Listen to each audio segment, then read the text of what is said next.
அனைவருக்கும் வணக்கம். நம் அனைவருக்கும் தேசிய கொடி என்றால் சற்று நிலையில் வருவது கொடிக்காத்த குமரன் என்ற பெயர். நான் கொடிக்காத்த குமரன் அவர்களை பற்றி பேச போகிறேன்.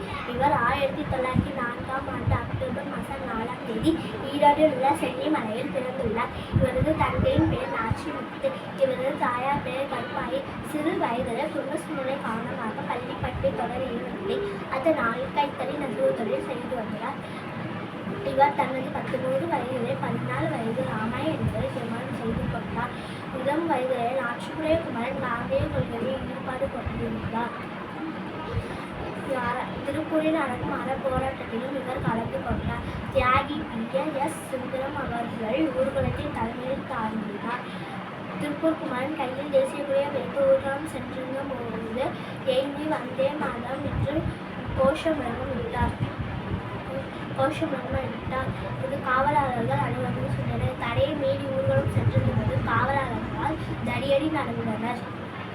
அப்போது காவலாளர்களால் தாக்கப்பட்டு தடியடிப்பட்டு மந்தை பிறகு கீழே விழுந்து வந்தே மாதம் என்று கீழே விழுந்தார் குமரன்.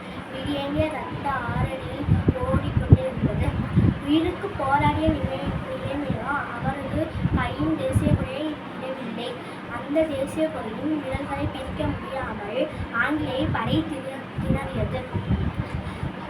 படுகாயமடைந்த குமரன் சிகிச்சைக்கு பலனன்றி அடைந்தார்.